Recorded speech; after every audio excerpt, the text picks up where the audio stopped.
Una mujer que cuida a su esposo en un hospital para enfermos con problemas neurológicos, la viuda de un coleccionista de tarjetas postales, dos hermanos que recuerdan lo que fueron y hablan de lo que son en una vieja casa familiar, la relación entre una provocativa adolescente y su padre ausente durante mucho tiempo, una anciana que no entiende los saltos temporales de las películas. Pedro Zarraluki, buenas tardes.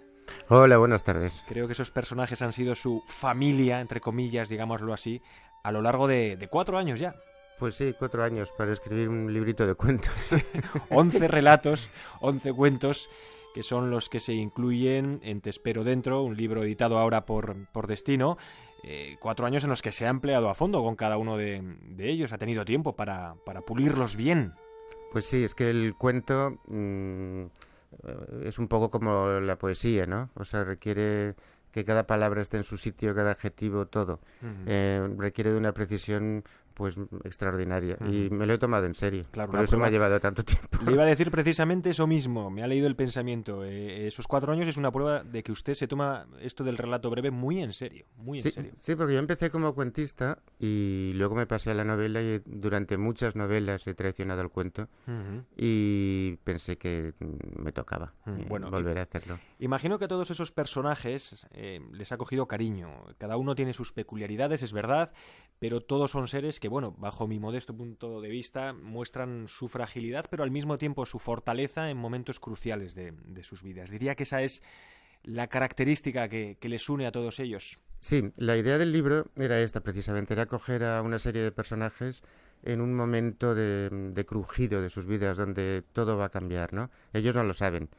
Digamos que si la vida es una larga sucesión de días monótonos, de repente hay uno que se convierte en un terremoto y cambia tu vida para siempre. Y a lo mejor simplemente es el aleteo de una mariposa, que dices lo que te cambia la vida. Sí, cualquier cosa. Puede ser desde una tragedia, digamos, personal, hasta una cosa muy pequeña que te activa, hace de detonante, ¿no? El cuento de La niña vuelve, pues es... ella decide cambiar su vida, dejar al chico con el que está viviendo, que es un desastre, porque le da un beso en la frente, es decir, por un detalle sin importancia, con lo que ha aguantado ella de él durante todo el tiempo que han vivido juntos, al final es por una tontería, ¿no?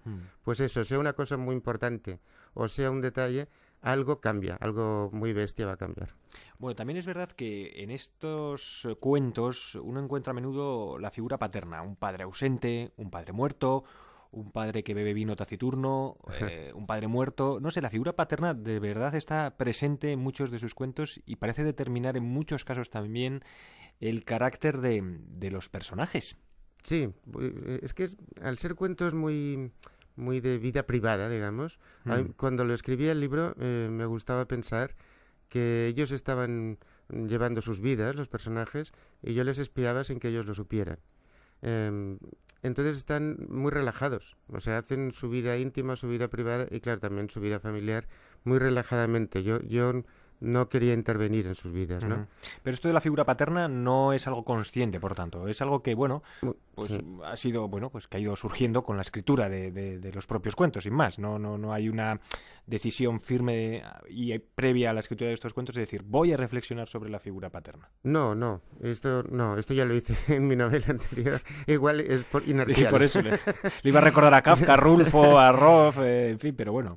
Sí, no. Yo creo que es inevitable, porque al hablar de temas importantes, la familia está igual que la relación de pareja o el amor o el sexo, todas estas cosas. Aunque quizás todo quedó dicho en aquella frase de todas las familias felices se parecen. Sí.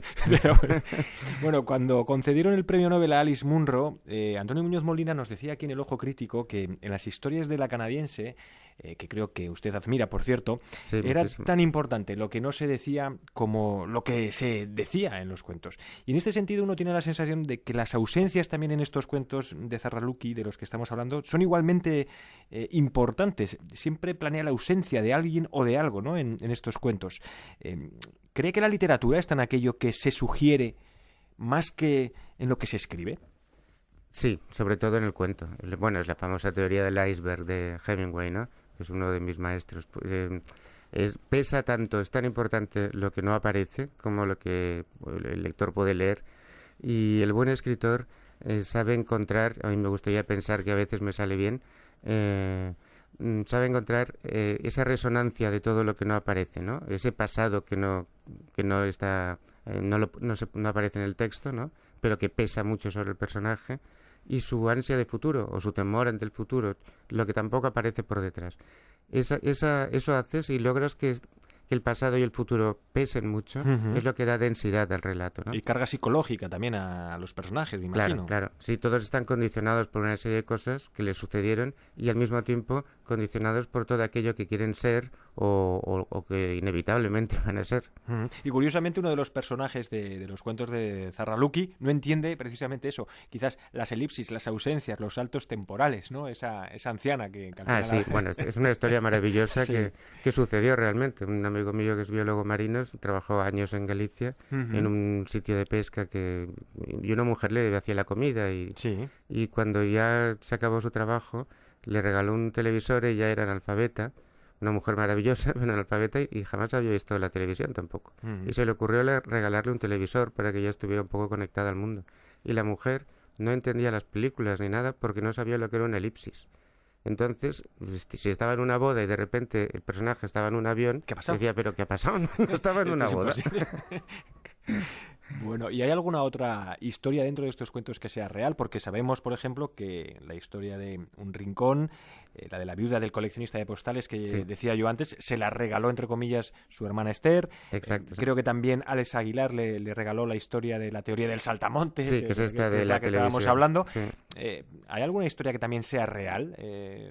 No, la de las postales sí, la historia de Un Rincón sí, la que me regaló mi hermana. Esta sucedió en una librería de viejo de postales de la ciudad de Girona y sucedió efectivamente así. Una mujer japonesa, anciana, entró un día, se puso a mirar postales y descubrió, bueno, le dio un ataque porque descubrió una postal de Nagasaki, donde salía una tienda, toda una esquina, una tienda de ultramarinos con una señora gordita con su mandil muy ufana puesta delante de su tienda, y era su abuela.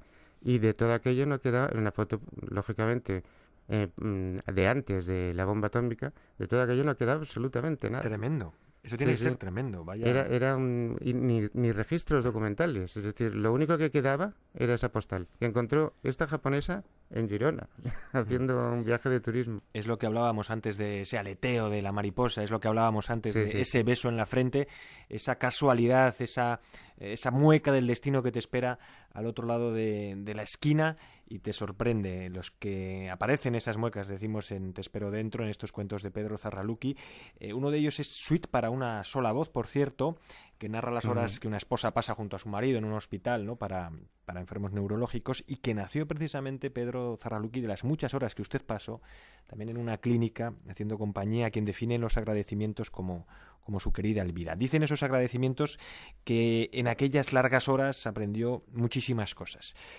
¿Le podría preguntar por la más importante de todas?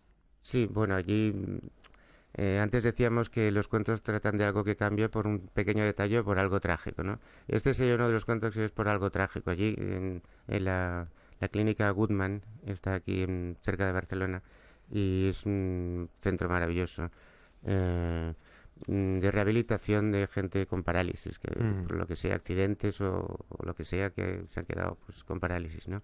Y la madre de mi mujer, me gusta más decir eso que mi suegra, que suena fatal, la pobre pues tuvo un accidente y se quedó tetrapléjica y estuvo allí bastantes meses y bueno, era una mujer mayor y las tragedias parece que nos tocan a cierta edad, ya parece que nos vayan a tocar, pero es que allí pasaban pues chavales jóvenes, en fin, lo que vi allí de la vida real, lo que aprendí de la vida real, me di cuenta de que vivimos en un mundo que, bueno, claro, también hay que sobrevivir, pero que esto queda como muy lejos, ¿no? Y entonces cuando te toca a ti, cuando lo vives de cerca, pues aprendes mucho, la verdad, de lo que es la vida. Y de eso también es bonito, ¿eh? O sea, yo en esto quiero ser optimista y positivo, digamos. Y de esa capacidad de resistencia de la que hablábamos al principio, que también tienen todos los personajes de los relatos de Te espero dentro, de Pedro Zarraluki, que ha dicho también recientemente que un cuento para él es como un perfume, pero también ha dicho que un cuento es un infierno. Y entonces Es uno un no sabe perfume muy bien. infernal. Un perfume infernal. Sería una, no sé, una peste, por tanto. ¿En qué No, quedamos? ¿En qué quedamos? ¿En no, qué lo quedamos? decía lo del... Depende de si lo miras por Es el verdad lado... que yo aquí he jugado un poco de forma tendenciosa, Sí. juntando dos cosas que no aparecen en la misma entrevista, pero bueno. Sí, no, con lo del perfume quería decir que te sientes perfumista en aquello de que trabajas la perfección, o lo intentas, ¿no? Como, perdón, antes he citado a Hemingway, decía, decía que él hace lo que puede para, decía, hacía lo que podía para escribir muy bien, y a veces tenía mucha suerte y escribía mejor de lo que podía. Pues con el cuento siempre estás en ese límite, ¿no? Buscando tus límites y yendo más allá. En esa medida te sientes como un perfumista trabajando esencias maravillosas, ¿no? Pero eso también es un infierno porque lleva muchas horas. Y se convierte, me imagino que, en una obsesión. Sí. Pedro Zarraluki, he leído en uno de sus cuentos la siguiente frase que me ha llamado mucho la atención, que dice: la gente no tiene ganas de morir, pero tampoco de enfrentarse a las cosas. A veces pienso que lo que esperan es que suceda un milagro. Bueno, esta frase que aparece en uno de sus cuentos, dice usted más tarde en esos agradecimientos, que les cae muy bien a los escritores, muy bien a los escritores. Que ustedes siempre están así también, esperando un milagro. ¿Qué milagro esperan los escritores? Bueno, el milagro básico que esperamos los escritores es poder vivir de escribir. Ahora voy a parecer un cineasta, pero realmente, por ejemplo, dedicarse al cuento es un suicidio económico. Os agradezco mucho a todos los que me apoyáis con este libro. Siempre os agradezco, pero especialmente este por ser un libro de cuentos, porque yo creo que el cuento además está pasando Pero no ahora está pasando un buen momento. eso es lo que le iba a decir, Sí. que está como cogiendo cierta fuerza, ¿no? Y que lleva ya de un tiempo a esta parte siendo un género reconocido. Pero por lo que parece, pues lo dicho, del cuento no se vive, parece. No, no se vive. Pero bueno, Alice Munro ha hecho mucho, que le dieran el Nobel, y luego aquí, pues últimamente, yo doy clases de cuento en el Ateneo de Barcelona, pues ahora es un gustazo, porque yo leo libros de cuentos publicados en España que son muy buenos. Pedro Zarraluki, autor de Te espero dentro, editado por Destino, gracias por habernos acompañado. Por Gracias cierto, a vosotros. 24 años ya desde que le concedimos el premio El Ojo Crítico de Sí. narrativa. Sí, Ha sí. llovido, ¿eh? Ha llovido, sí. Bueno, no le ha ido Sí, sí. mal, no le ha ido A mal. mi edad de todo hace 20 años, como decía Serrat. Pedro Zarraluki, gracias de nuevo, Te espero adentro, repetimos, editado por Destino. Hasta la próxima, ha sido un placer. Un Gracias abrazo. también a nuestro compañero Albert Vacas por haber hecho posible esta conexión con nuestra emisora de Radio Nacional de España en Barcelona.